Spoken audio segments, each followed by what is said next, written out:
किसी भी परीक्षा से पहले छात्र पूरी मेहनत के साथ परीक्षा की तैयारी करते हैं। अधिकतर छात्र तैयारी के लिए जहां कोचिंग सेंटर में दाखिला लेते हैं, वहीं कई छात्र ऐसे भी होते हैं जो सेल्फ प्रिपरेशन कर परीक्षा देना पसंद करते हैं। हालांकि आज के समय में परीक्षा से पूर्व एक तरीका जो दोनों में कॉमन है वह मॉक टेस्ट है। उम्मीदवार चाहे वह कोचिंग में तैयारी कर रहा हो या फिर सेल्फ स्टडी कर रहा हो, मॉक टेस्ट जरूर देते हैं। लेकिन क्या आप जानते हैं कि मॉक टेस्ट में एनरोल करने से पहले आपको कुछ बातों का ध्यान रखना चाहिए, वरना यह आपको बेहतर करने की बजाय पीछे धकेल सकता है। नमस्कार, स्वागत है आपका बिहार एग्जाम के हमारे YouTube चैनल पे। यहाँ आपको मिलेंगी बिहार राज्य से जुड़ी सभी परीक्षाओं के बारे में सारी जानकारियाँ। इसके साथ ही आपको मोटिवेट करने के लिए हम आपके लिए लेकर आते हैं कुछ सक्सेस स्टोरीज और मोटिवेशनल वीडियोस, जिसे देखकर आपको भी अपने सपने पूरे करने की प्रेरणा मिले। तो चलिए शुरुआत करते हैं हम आज की यह वीडियो। ऐसे बहुत से उम्मीदवार हैं जो ज्ञानी और प्रतिभावान हैं, लेकिन परीक्षा के समय वह इसके दबाव में पूरी तरह बिखर जाते हैं और सफलता हासिल नहीं कर पाते। इसका प्रमुख कारण होता है अभ्यास में कमी। एक वास्तविक परीक्षा जैसे पर्यावरण में अपने आप का परीक्षण और अभ्यास करने से आपके भीतर वास्तविक परीक्षा के समय पड़ने वाले दबाव को कम किया जा सकता है। इसमें साथ देता है मॉक टेस्ट, जो आपके आत्मविश्वास को बढ़ाता है, मगर साथ ही यह भी जरूरी है कि आप सही मॉक टेस्ट ले रहे हैं या नहीं। इसके लिए आपको इन बातों का ध्यान रखना चाहिए। Level of questions.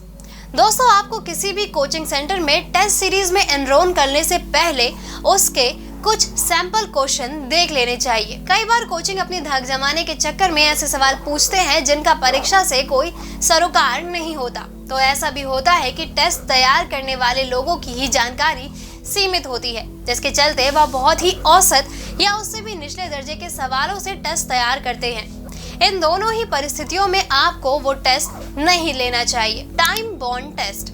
दोस्तों, आपको यह भी ध्यान रखना चाहिए कि जो टेस्ट आप ले रहे हैं वो टाइम बाउंड है या नहीं। अगर आप टाइम बाउंड टेस्ट नहीं लेते हैं तो आप सिर्फ अपना टाइम वेस्ट कर रहे हैं। मॉक टेस्ट का पूरा पर्पस ही आपको परीक्षा का माहौल देना है, और अगर आप समय सीमा का पालन नहीं कर रहे हैं तो ऐसे टेस्ट का कोई फायदा नहीं है। Proper conditions.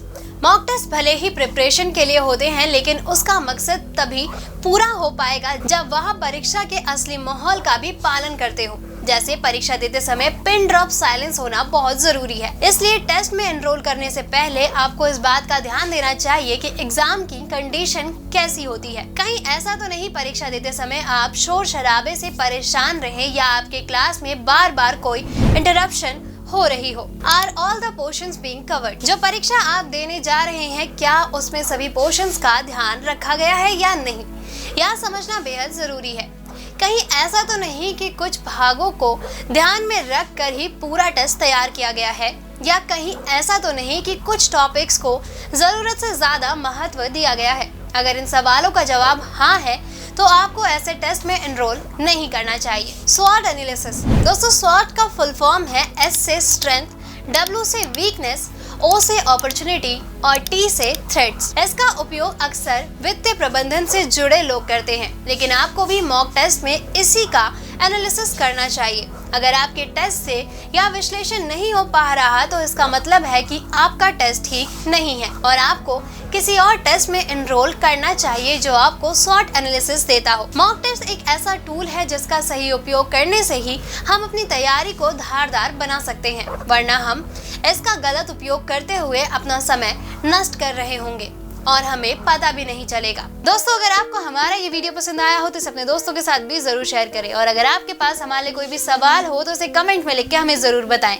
जल्दी आपसे फिर मुलाकात होगी एक नई वीडियो पे एक नए टॉपिक के साथ। तब तक के लिए नमस्कार।